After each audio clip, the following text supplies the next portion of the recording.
जैसा कि last episode में हमने देखा था कि ज़ीलिंग ने हानली को हेवनली लाइटनिंग बैम्बू गिफ्ट किया, जिससे हानली नेटल मैजिक वेपन बना सकता था। लेकिन इसके लिए हानली को सेक्युलर टेस्ट पास करनी थी, जो कि उसने मॉर्टल्स की दुनिया में जाकर उनकी मदद करके क्लियर कर ली। और फिर वो अपनी 72 स्वॉर्ड से बनी हुई क्लाउड बीस्ट स्वॉर्ड आर्ट को रिफाइन कर लेता है। इस स्वॉर्ड में डीमंस को खत्म करने वाली थंडर पावर कूट कूट के भरी हुई थी। साथ ही हानली को जिनजिंग के जरिए वॉइड हेवन हॉल के बारे में पता चला, तो हानली भी अपनी किस्मत आजमाने के लिए वहां जाने का फैसला लेता है। मगर उस हॉल को ओपन होने में वक्त लगने वाला था। तो मीनवाइल हानली एक एंशिएंट केव में जिनजिंग के साथ ट्रेजर हंटिंग पर जाने का डिसाइड करता है। अब आगे तो इस एपिसोड की शुरुआत में हम देख पाते हैं कि हानली जैंग को लेकर जिनजिंग के साथ एंशिएंट केव के पास पहुंच चुका है। वो जिनजिंग को बता रहा था कि यहाँ पर तो ड्रैगनेट फॉर्मेशन सेटअप है, जो भी इसे ब्रेक करेगा यहाँ का फॉग उसके माइंड को डिस्टर्ब कर सकता है। लेकिन इस फॉर्मेशन का इंसानों से ज्यादा डिमोनिक बीस्ट पर ही असर होता है। साथ ही साथ हानली इस फॉर्मेशन को देखकर काफी ज्यादा हैरान था, क्योंकि ये वाला फॉर्मेशन एंशिएंट टाइम से बिलोंग नहीं करता। तो हानली को डाउट था कि ये जगह उतनी भी एंशिएंट टाइम्स की नहीं होगी जितनी की इन्होंने उम्मीद की थी।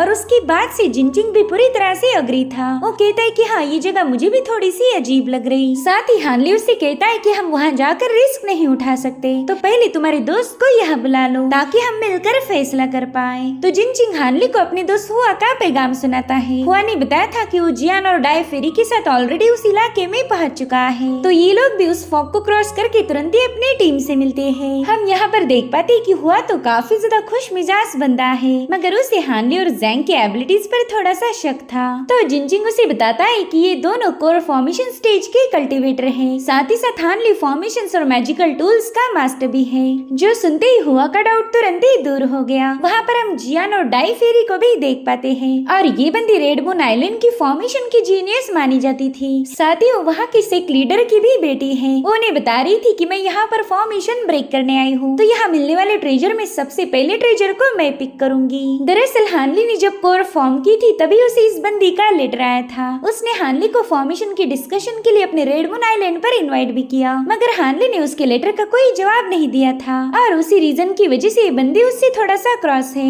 इधर जिनजिंग उससे कहने लगा कि मेरा भाई हानली भी फॉर्मेशन का एक्सपर्ट है, अगर तुम दोनों मिलकर काम करो तो हम सब के लिए आसानी हो जाएगी। तुम दोनों में से जो भी ज्यादा कंट्रीब्यूट करेगा पहले ट्रेजर पिक करने का मौका उसे ही दिया जाएगा, जिसके लिए डाई फेरी भी राजी हो गई। अब उसके वहाँ से जाते ही जिनजिंग हानली को बताने लगा कि ये बंदी उसके फादर की दुनिया है। 100 सालों तक उन्हें कोई बच्चा पैदा नहीं हुआ था और फाइनली डाई फेरी पैदा हुई, इसलिए ये थोड़ी सी रूड है, तो तुम उसे पापा की परी समझकर माफ कर दो। अभी सभी लोग उस केव के पास पहुंच गए। जिनजिंग बता रहा था कि इस केव के डोर पर फॉर्मेशन है। वहीं पर हानली सोचता है कि आमतौर पर फॉर्मेशन एक एट्रीब्यूट से क्रिएट होते हैं, मगर यहाँ की फॉर्मेशन 2 एट्रीब्यूट से बने हैं, तो इन्हें टैकल करना भी उतना ही ज्यादा मुश्किल होगा। तभी फेरी बताने लगी कि ये formation earth and wind attribute से बना है। मैं तो उसे ब्रेक करने वाली हूँ, अगर तुम्हें ज्वाइन करना है तो तुम आ सकते हो। जिसके बाद वो हवा में फ्लाई करते हुए इस फॉर्मेशन पर फायर टूल से अटैक करने लगी, मगर वो फॉर्मेशन तो ब्रेक होने का नाम नहीं ले रहा था। इधर हानली सोचता है कि इस फॉर्मेशन की आउटर लेयर थोड़ी सी अजीब है, जरूर से इसकी कोई पहेली होगी, इसलिए वो फेरी को तुरंत ही पीछे हटने के लिए बता देता है। और फिर उस फॉर्मेशन से इन लोगों पर अटैक होना शुरू हो गए। तो हानली ने तुरंत ही वहाँ पर बाइट आउट टू पोलारिस फॉर्मेशन एक्टिवेट कर दिया,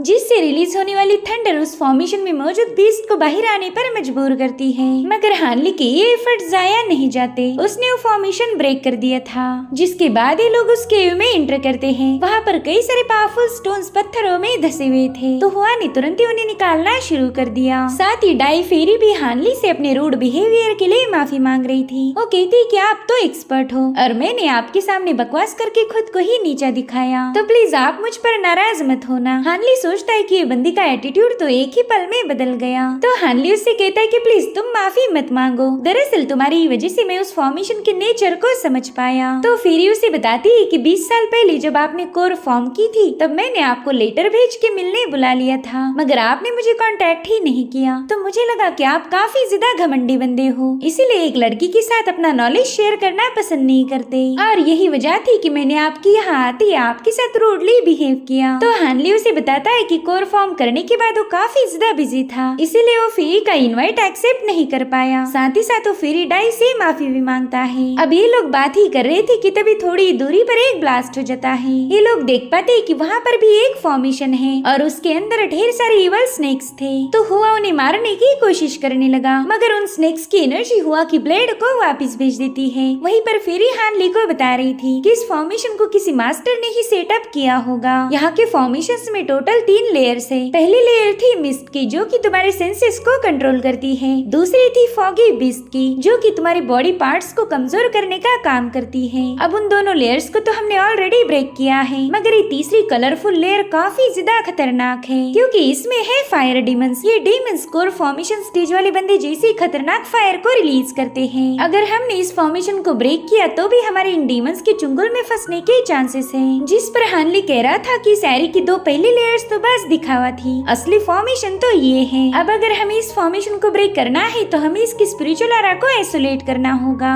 उसके बाद ही हम इस फॉर्मेशन में मौजूद 3 सन्स एरिया को डिस्ट्रॉय करके इसे गुइशी फॉर्मेशन के साथ मर्ज करेंगे, तभी जाकर इस फॉर्मेशन के ब्रेक होने के चांसेस है। और इस प्रोसेस में काफी ज्यादा वक्त लगेगा। साथ ही हानली फेरी से पूछने लगा कि क्या तुमने कभी स्पिरिचुअल आइसोलेटिंग फॉर्मेशन के बारे में सुना है? तो बंदी तुरंत ही उसे फॉर्मेशन ही शो करती है, मगर इसे यूज करने में काफी ज्यादा एफर्ट्स लगने वाले थे और तभी जाकर ये सिर्फ 15 मिनट के लिए एरी की स्पिरिचुअल ऑरा को रोक सकता है। अब फेरी के स्पिरिचुअल आइसोलेटिंग फॉर्मेशन के सेटअप होते ही हानली भी अपना गुइशुई बिग डिपर फॉर्मेशन बाहर सेटअप करने का डिसीजन लेता है। जैसे फेरी उस इवल फॉर्मेशन की स्पिरिचुअल ऑरा को स्टॉप करेगी, उसी वक्त गुइशुई फॉर्मेशन अपनी वाटर पावर को रिलीज करते हुए फायर डीमंस और 3 सन एरियाज को हटा देगा। जिनचिंग को तो उन दोनों का ये आइडिया काफी ज्यादा पसंद आया। वहीं पर हुआ तो हानली से इतना ज्यादा इम्प्रेस था कि वो हानली को अपना क्लोज फ्रेंड बना लेता है। वो कह रहा था, भाई यहाँ से बाहर जाने के बाद मैं मेरी तरफ से तुम सभी को पार्टी दूंगा। अब हानली ने सबसे पहले अपना गुइशुई डिपर फॉर्मेशन सेटअप किया। उसके एक्टिवेट होते ही इन सबके ऊपर पानी की एक लेयर बन जाती है। फिर डाइफेरी ने अपना स्पिरिचुअल आइसोलेटिंग फॉर्मेशन उस जगह पर सेटअप कर दिया। अब वहाँ की स्पिरिचुअल ऑरा खत्म होने तक फायर डीमन से फाइट करने का काम इन बाकी लोगों को करना था, मगर हानली सोचता है कि जरूर से यहाँ पर कोई प्रॉब्लम है। एक तो फॉर्मेशन में या फिर इस पूरी जगह पर ही मसला है। ये जगह काफी ज्यादा एंशिएंट है, मगर यहाँ की फॉर्मेशन सिर्फ 400 साल पुरानी है। कहीं ऐसा तो नहीं कि यहाँ पर किसी और ने ही ये फॉर्मेशन सेटअप किए हो। और अब हमें वहाँ के अंडरग्राउंड में मौजूद केव का सीन दिखाया गया, जहाँ पर हम एक स्केलेटन को देख पाते हैं। अब इस स्केलेटन किसका है ये तो हमें फिलहाल बताया नहीं गया। जिसके बाद हमें सीधे 1 महीने बाद की कहानी दिखाई गई, जहाँ पर जिनचिंग अपने साथियों के साथ फायर डीमंस को खत्म करने में लगा हुआ था। वो फॉर्मेशन 1 महीने तक भी इनसे ब्रेक नहीं हुआ था और इससे हमें पता चलता है कि यहाँ पर जिसने भी ये फॉर्मेशन सेटअप किए थे वो जरूर से कोई जीनियस होगा। वहीं दूसरी तरफ फेरी हानली से कहने लगी कि मिशन पूरा होते ही आप हमारे आइलैंड पर विजिट करना, जो सुनकर हानली शर्मा रहा था। साथ ही जैंग भी उसे चिढ़ाने लगा। वो कहता है कि तुमने इस बंदे के बारे में सोचना चाहिए, शायद तुम भी इसे पसंद करोगे। और तभी ये लोग देखते हैं कि वहाँ पर एक बंदे की एंट्री हुई। उसका नाम था फ्लावर बास्केट फ्रिक और ये बंदा कोर फॉर्मेशन की मिडिल स्टेज पर था। वो इन सभी को डांटते हुए कहने लगा कि ये आइलैंड मेरा है, तो जल्दी से यहाँ से दफा हो जाओ। जिस पर जिनचिंग कह रहा था कि ये तो एक डिजर्टेड आइलैंड है और हम यहाँ पर लगभग 1 महीने से काम कर रहे हैं, तब तो तुम यहाँ पर नहीं थे। इनफैक्ट हुआ ने तो उस बंदे के साथ झगड़े करना ही शुरू कर दिए, मगर वो बंदा अचानक से जोर जोर से हंसने लगा। वो कह रहा था, नहीं जा रही के यहाँ से, तो ठीक है मत जाओ। और फिर उसने अपने एक मैजिकल टूल का यूज करते हुए इन लोगों के साथ फाइट करना शुरू कर दी। हानली सोचता है कि ये बंदा पागलों जैसी हरकतें कर रहा, मगर ये है बड़ा शातिर। ये लोग मिलकर भी उस अकेले बंदे को संभाल नहीं पा रहे। तभी जियान उस बंदे पर अपने ट्राइडेंट से अटैक कर देता है, मगर वो बंदा पूरी तरह से उस पर हावी हो गया था। उसने इन तीनों को डोमिनेट करते हुए इनकी वाट लगा दी। साथ ही साथ वो अपने एंशिएंट ट्रेजर फ्लावर बास्केट में इनके सारे ट्रेजर भी जमा कर रहा था। साथ ही हानली देखता है कि उस बंदे के पास कई सारे मैजिकल ट्रेजर हैं और वो सारे के सारे एंशिएंट जमाने से बिलोंग करते थे। हानली इतना तो समझ गया कि ये लोग मिलकर भी उस बंदे को संभाल नहीं सकते, इसलिए वो भी अपनी पावर्स आजमाने का डिसाइड करता है। उसने और जैंग ने मिलकर उस बंदे पर फायर अटैक करना शुरू कर दिए। वहीं पर हानली ने अपने गोल्डन बिटल्स को भी बाहर निकाल लिया था, जो कि उस बंदे के वेपन को एक ही सेकंड में डिस्ट्रॉय कर उस पर हमला करने कूद गए। वहाँ पर तो कीड़ों का एक बहुत बड़ा तूफान ही आ गया था। मीनवाइल हानली अपने नेटल सोर्ड से उस पर अटैक कर देता है, जिससे बचने के लिए वो बंदा इधर उधर भागने लगा, लेकिन जैंग ने उसे अपने जेनेसिस बॉल में ट्रैप कर दिया और तभी हानली अपनी सोर्ड उसके अंदर घुसा देता है। उस बंदे को लग रहा था कि मामूली से अटैक से तो मैं मरने नहीं वाला, और उसी वक्त हानली अपने क्लाउड बी एक्ट की रियल पावर यानी कि बाम्बू की गोल्डन लाइटनिंग को उसके अंदर एक्टिवेट करता है, जिसके चलते वो बंदा एक ही सेकंड में मारा गया। वैसे तो हानली अपनी इस डिवाइन डेविल बेन लाइटनिंग को किसी के सामने रिवील नहीं करना चाहता था, मगर इस बंदे ने हानली के ढेर सारे गोल्डन कीड़ों को खत्म किया था, इसलिए हानली ने उसे खत्म करके अपने गोल्डन बीटल्स का बदला ले लिया। जिसके बाद हानली उस बंदे की ट्रेजर्स को भी उठा लेता है, जिसमें हानली को एक पेंटेड स्क्रोल मिल गया। उस पर एक वास्कैन बर्ड की पेंटिंग थी, तो हानली समझ जाता है कि स्क्रोल में एक स्पिरिचुअल बर्ड की सोल है। हानली को तो ये ट्रेजर काफी ज्यादा पसंद आया था। तब तक वहाँ पर जिनचिंग भी पहुँच गया। हानली उसे बताता है कि वो बंदा एक्सप्लोजन में मारा गया। साथ ही हानली ने उसे वो फ्लावर बास्केट भी दे दी, मगर जिनचिंग ने इसे लेने से मना किया। वो कहता है भाई तुमने इस बंदे को खत्म किया तो प्लीज उसका ट्रेजर भी तुम ही रख लो। साथ ही वो हानली से कहने लगा कि तुमने मुझे यहाँ आने से पहले बताया था कि तुम्हें बिल्कुल भी फाइट नहीं आती, मगर तुम तो उसके भी मास्टर निकले। जिसके बाद ये दोनों भी अपने साथियों के पास वापिस आ जाते हैं। वहाँ पर इन लोगों को एक स्पिरिट सीलिंग पिलर भी मिला, जिसे देखकर ये लोग काफी ज्यादा सरप्राइज थे। फेरी बता रही थी कि ऐसे पिलर में स्पिरिचुअल ऑरा को इसी जगह पर सप्रेस रखने की एबिलिटी होती है। जरूर से इसके नीचे कोई बहुत ही स्ट्रॉन्ग चीज दफन होगी। मतलब यहाँ पर एक रिस्क भी थी और एक स्पेशल ट्रेजर मिलने की अपॉर्चुनिटी भी। तो जियान कहने लगा कि अगर तुम में से कोई वापस जाना चाहता है तो जा सकते हो, मैं तो यहीं पर रुकने वाला हूँ। इधर हानली सोचता है कि उसके लाइटनिंग बैम्बू सोर्ड में डिवाइन डेविल बेन की पावर है, तो आसानी से किसी भी डीमन को सप्रेस कर पाएगा। साथ ही वो यहाँ पर अकेला ना होकर उसके साथ उसकी पूरी टीम होगी। अगर खतरा बड़ा रहा तो ये लोग वहाँ से मिलकर भाग सकते थे, और वैसे भी हानली तो यहाँ से वहाँ भागने में माहिर है, इसलिए वो भी उस पिलर के नीचे जाने के लिए तैयार हो गया। मगर वो कह रहा था कि मैं फाइटिंग में बिल्कुल भी अच्छा नहीं हूँ, इसलिए प्लीज आप लोग मुझे एडजस्ट कर लेना। जिस पर हुआ कहता है क्या यार भाई तुम्हारे पास तो इतने खतरनाक कीड़े हैं, उन कीड़ों को तो हम में से कोई भी हैंडल नहीं कर पाएगा, इसलिए तुम ये मत बोलो कि तुम्हें फाइट नहीं आती, तुम तो फाइटिंग में हम सबके बाप हो।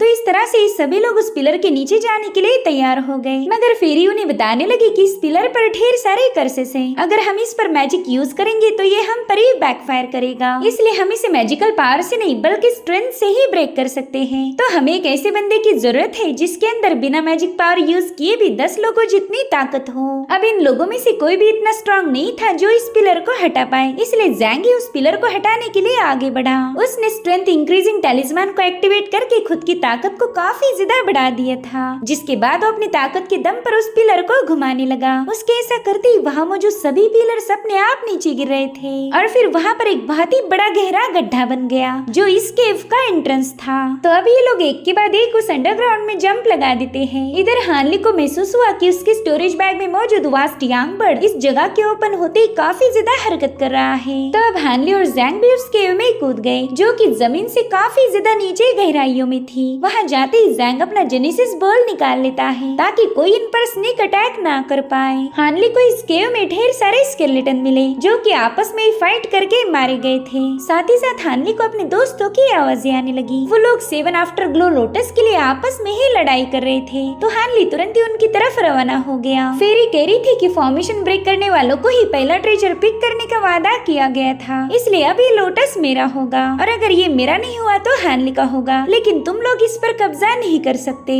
तब तक हानली भी वहाँ पर पहुँच गया। वो कहता है कि शायद ये लोटस कुछ ज्यादा ही स्पेशल है जिसके लिए तुम आपस में ही फाइट कर रहे हैं। तभी हुआ कहते हैं हानली अब ये मत बोलना कि तुम्हें भी ये लोटस चाहिए, क्योंकि मैं ऐसा होने नहीं दूंगा। हानली समझ गया था कि इस लोटस की वजह से ये लोग अपने माइंड पर का कंट्रोल खो चुके हैं। साथ ही हानली को वहाँ पर एक स्केलेटन भी नजर आया, तो समझ जाता है कि ये जगह जितनी उसने सोची थी उससे भी ज्यादा खतरनाक है, और असली प्रॉब्लम तो उस लोटस में थी। इसलिए हानली अपने ब्रेजिंग टैलिस्मान को रिलीज करते हुए इस लोटस के कंट्रोलिंग इफेक्ट को रिमूव कर देता है, जिसके चलते सभी लोग होश में आ गए। हुआ तो अपनी बातों से इतना ज्यादा शर्मिंदा था कि वो तुरंत ही फेरी से माफी मांगता है। साथ ही साथ ये लोग हानली से भी माफी मांग रहे थे, और उतने में जिनचिंग वहाँ पहुँच गया। वो पूछ रहा था कि 2 मिनट में ऐसा क्या हो गया जो तुम लोग आपस में माफिया मांग रहे। तो हानली उसे लोटस के बारे में सब कुछ बता देता है। वो कह रहा था कि अच्छा हुआ मैं यहाँ पर थोड़ा सा लेट आया, वरना मैं भी इस लोटस की वजह से ऑब्सेस्ड हो जाता। तो जिनचिंग तुरंत ही हानली को थैंक्स बोलने लगा। अगर हानली नहीं होता तो ये लोग आपस में ही फाइट कर देते। जिसके बाद जिनचिंग इस लोटस के बारे में बताने लगा। वो कहता है कि अगर मॉर्टल्स ने लोटस खाया किया तो रिवाइव हो जाएंगे।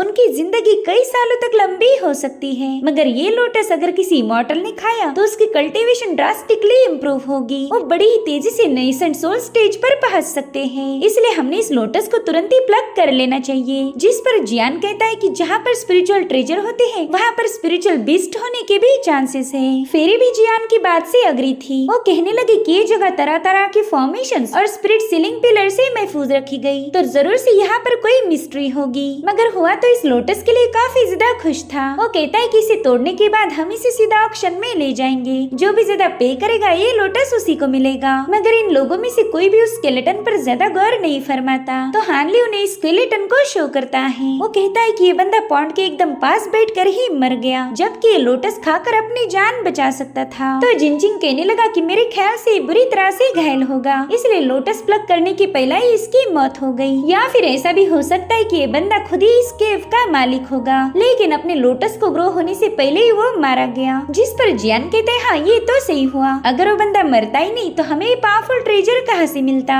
मगर हानली को इस जगह पर काफी ज्यादा शक था। उसे पता है कि यहाँ पर कोई तो गड़बड़ है। अब फेरी ने हानली के कहने पर उस जगह पर कई सारे फॉर्मेशन सेटअप कर दिए, क्योंकि हानली मुसीबतों के लिए हमेशा प्रिपेयर्ड रहना पसंद करता है। साथ ही जियान उस लोटस को तोड़कर लाना चाहता था, क्योंकि उसे ऐसे स्पेशल हर्ब्स को ग्रो और पिक करने का नॉलेज है। तो ये लोग भी उसकी बात से अग्री हो गए। अब जियान तुरंत ही उस लोटस के पास जाकर उसके स्टेम को पकड़ने लगा, मगर वो लोटस तो ब्रेक होने का नाम ही नहीं लेता। जो देख हुआ कहता है कि उसे बीच में काटने के बजाय सीधे उखाड़ दो, मगर ऐसा करने से उस लोटस की वैल्यू कम हो जाएगी। और जियान ऐसा बिल्कुल भी नहीं चाहता था। मगर थोड़ी देर में उसे पता चला कि वो लोटस तो कटने नहीं वाला, इसलिए वो अपने दोनों हाथों से उसे उखाड़ने की कोशिश करने लगा। और उसी वक्त अचानक से जियान सीधे पानी के अंदर खींचा जाता है। जो देखते ही जिनजिंग तुरंत ही उसे बचाने के लिए चला गया, मगर तभी वहाँ पर एक ब्लास्ट होकर जिनजिंग को पीछे ढकेला जाता है। और अब जियान पूरी तरह से उस पॉन्ड में डूब गया था। थोड़ी देर में उस पॉन्ड का पानी रेड हो जाता है, यानी कि जियान की मौत हो चुकी थी। ये सभी लोग तो इस हादसे की वजह से पूरी तरह से सदमे में चले गए। फेरी घबराते हुए कहने लगी कि पॉन्ड का पानी तो नॉर्मल था और हमने यहाँ पर फॉर्मेशन भी सेटअप किए, मगर फिर भी हमारा साथी मारा गया। तो हानली कहता है कि इस पॉन्ड में पहला तो कोई गड़बड़ी नहीं थी, बल्कि बाद में इस पानी में पॉइजन मिलाया गया। तो फेरी ने सीधे हुआ पर ही इल्जाम लगा दिया। वो कह रही थी कि शायद तुम ही जियान को मारना चाहते थे। तो हुआ भी उसे गुस्से में जवाब देता है कि मेरे में इतना दिमाग नहीं जो मैं किसी को इतनी प्लानिंग करके खत्म कर दूं। मैं तो ऐसा बर्ताव अपने दुश्मनों के साथ भी नहीं करूंगा। वहीं पर जिनजिंग भी हुआ की साइड लेते हुए फेरी से कहने लगा कि मैं हुआ को अच्छे से जानता हूँ, ये बंदा थोड़ा मजाकिया है, लेकिन ये कभी किसी को नुकसान नहीं पहुँचा सकता। ये कभी भी किसी दुश्मन को याद नहीं रखता, तो फिर जियान तो हमारा दोस्त था। जिस पर हानली कहने लगा कि तुम लोगों को आपस में बहस करने की जरूरत नहीं। जियान को मारने वाला बंदा हम में से कोई नहीं है, बल्कि वो तो अभी भी उस पॉन्ड में मौजूद है। और तभी वो लोटस दोबारा से ऊपर आ गया। जो देखते ही हुआ सीधे उस पर अटैक करने पहुंच जाता है, मगर उस लोटस ने उस पर ही काउंटर अटैक किया। और अब उस पॉन्ड में से डीमन क्राउन स्नेक बाहर आ जाता है, जो कि छठी रैंकिंग वाला डिमोनिक बीस्ट था, और उसके सिर पर ही वो लोटस अटैच था, यानी कि लोटस बस एक छलावा है। अब उस स्नेक इन पर पॉइजन से अटैक करते हुए बाहर आ जाता है। उतने में हुआ और जिनजिंग ने उसके साथ फाइट करना शुरू कर दी। जिनजिंग ने गोल्ड मीटियोर टेक्निक को एक्टिवेट करते हुए स्नेक पर फायर अटैक करना शुरू कर दिए थे, मगर वो स्नेक तो इतना ज्यादा पॉइजनस था कि उस पर ही भारी पड़ गया। इसलिए अभी लोग मिलकर उसका मुकाबला करना शुरू कर देते हैं, मगर उसके अटैक में काफी ज्यादा स्ट्रॉन्ग डिमोनिक ऑरा थी,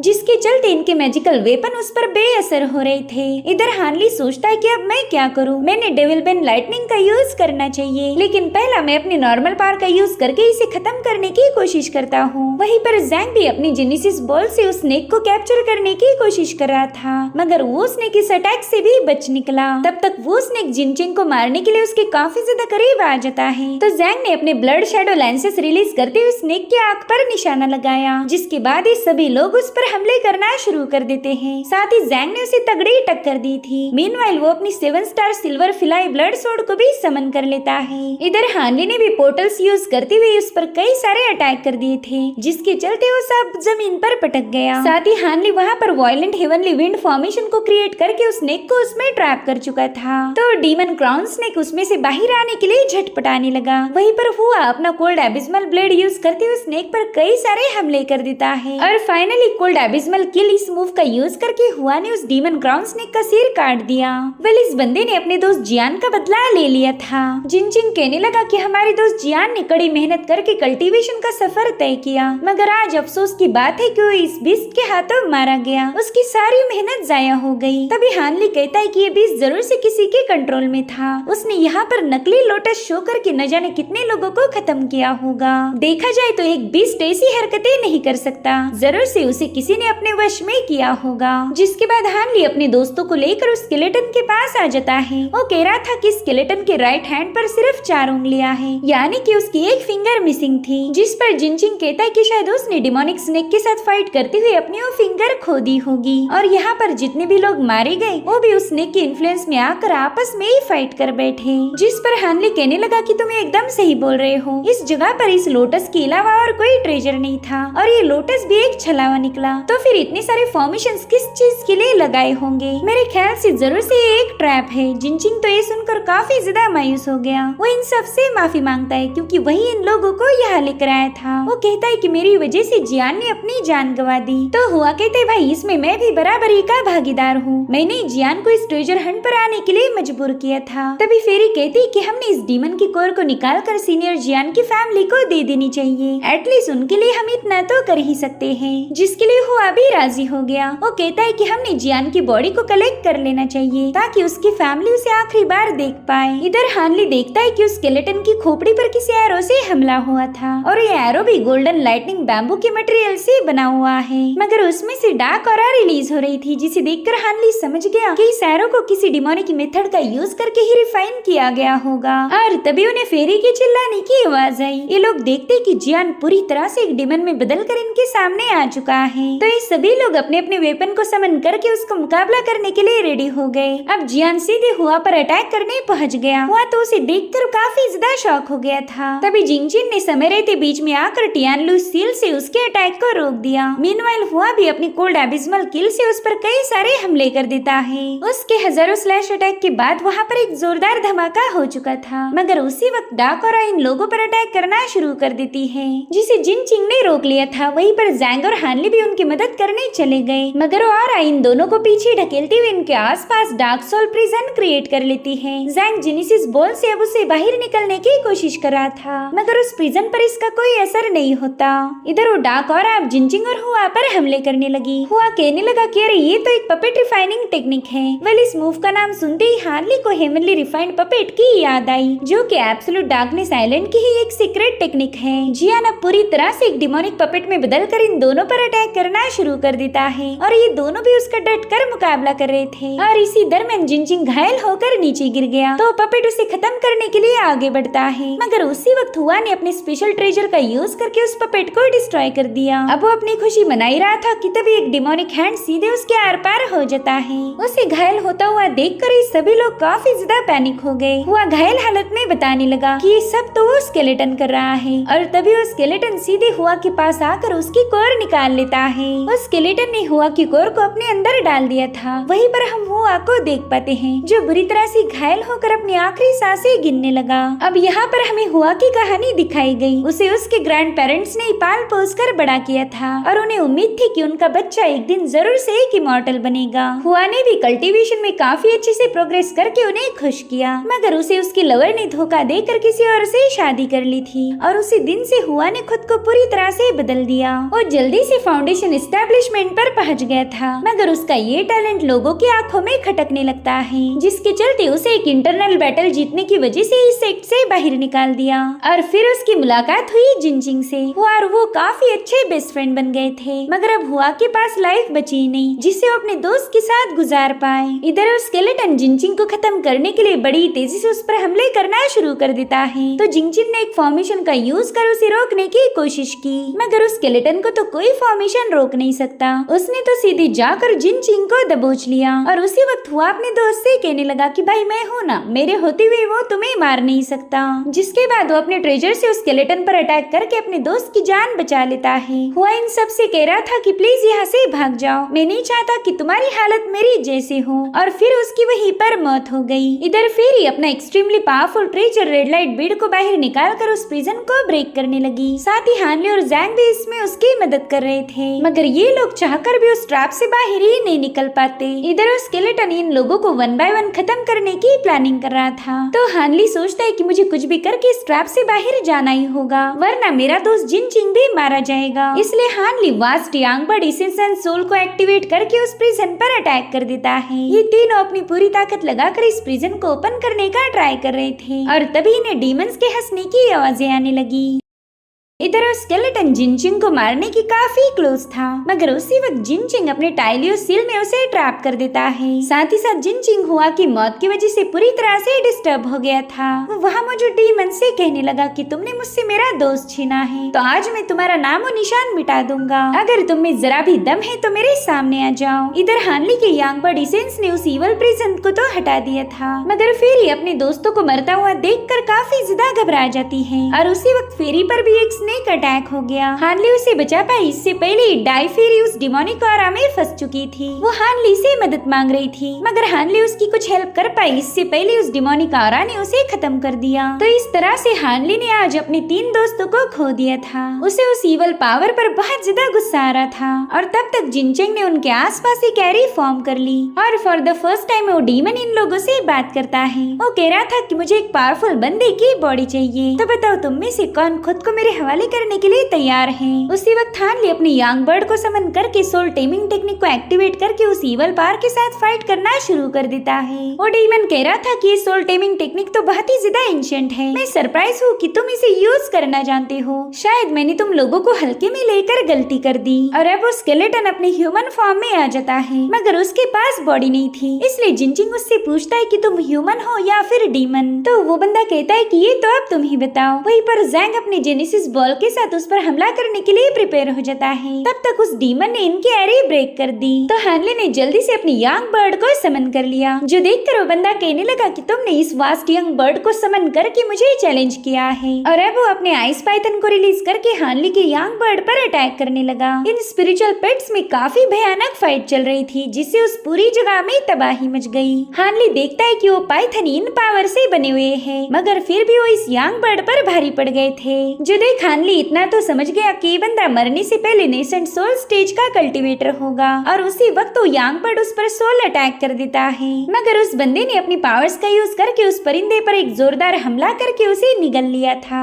जो देखकर तो हानली के होश ही उड़ गए। वो बंदा हानली से कहने लगा कि बच्चे तुम तो काफी ज्यादा एक्टिव हो, सच बताओ तो तुमने मेरा दिल ही जीत लिया, इसलिए अब मैं तुम्हारी बॉडी पर कब्जा करूंगा। और रही बात तुम्हारी इन 2 साथियों की, तो वो यहाँ से जा सकते हैं। जिनचिंग को तो समझ नहीं आ रहा था कि उसने अब क्या करना चाहिए, तो हानली उसे बताता है कि यहाँ पर अब एक फियर्स बैटल होगी, मुझे नहीं पता कि इसका अंत कैसे होगा, इसलिए अगर तुम्हारे पास कोई स्पेशल मूव नहीं है तो यहाँ से चले जाओ, घबराओ मत, मैं तुम्हें बिल्कुल ब्लेम नहीं करूंगा। अब जिनचिंग हानली को छोड़कर जाना तो नहीं चाहता था, मगर उसे ये समझ नहीं आ रहा था कि वो लोग इस शैतान का मुकाबला करेंगे कैसे।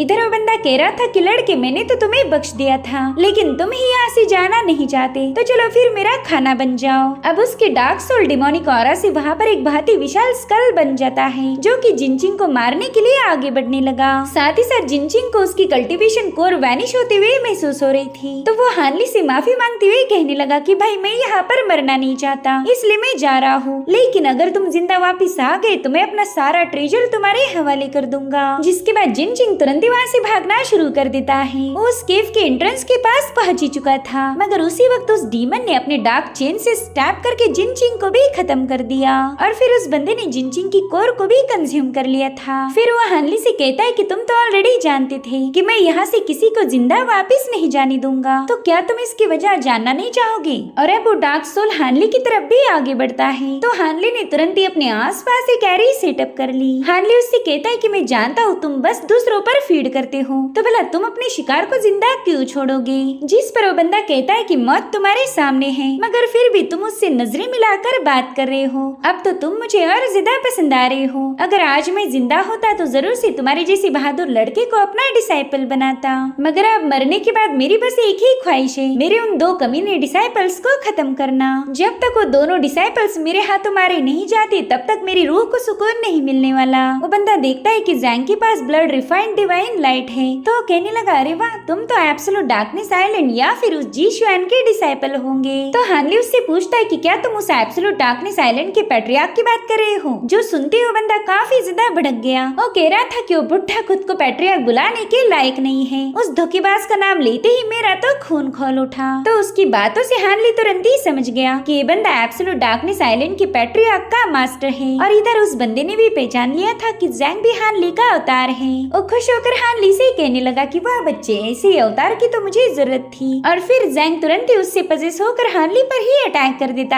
है। उसकी ब्लड स्पिरिट ड्रिल से घायल होकर हानली सीधा नीचे आ गया था। तो तुरंत ही एलिक्सर पिल कंज्यूम करके खुद को हील कर लेता है। अगर हानली एलिक्सर अपने साथ नहीं लाता तो शायद जैंग के इस हल्के से अटैक में ही उसकी मौत हो जाती। अब जैंग तो पूरी तरह से उस बंदे के कंट्रोल में था और तो और हानली को यकीन नहीं हो रहा था कि इस बंदे ने इतने आसानी से हानली और उसके अवतार के बीच मौजूद सोल कनेक्शन को कट किया है। वो अब जैंग को आवाज देकर होश में लाने की कोशिश करता है। साथ ही साथ हानली ने उसे ट्रैप भी कर लिया था, मगर जैंग अपनी इवल सेट से तुरंत ही खुद को आजाद कर हानली पर हमला करने चला गया। मगर हानली उसके अटैक को अपने टैलिस्मान से काउंटर करते हुए उसे दूर ढकेल देता है। तो जैंग ने अपनी इवल सोड एक्सटेंड करते हुए हानली को मारने की कोशिश की, मगर हानली समय रहते अपने आसपास गोल्डन लाइटनिंग बैम्बू की पावर को एक्टिवेट कर देता है, जो देखकर वो बंदा भी थोड़ा सा सरप्राइज था कि हानली के पास गोल्डन लाइटनिंग बैम्बू की फ्लाइंग सोड है। वहीं पर जैंग अपने जेनेसिस बॉल से हानली को ट्रैप करने वाला था, मगर उसी वक्त हानली ने अपनी एंशिएंट बेल बाहर निकाल ली। उसके रिंग होते ही जैंग पर उस बेल का असर होने लगा, लेकिन थोड़ी देर में जैंग ने तुरंत ही जाकर उस बेल पर एक पंच हिट करके उसे ब्रेक कर दिया। साथ ही साथ वो हानली पर कई सारे जबरदस्त अटैक करने लगता है, जिसमें हानली बुरी तरह से घायल होकर जमीन पर पटक गया था।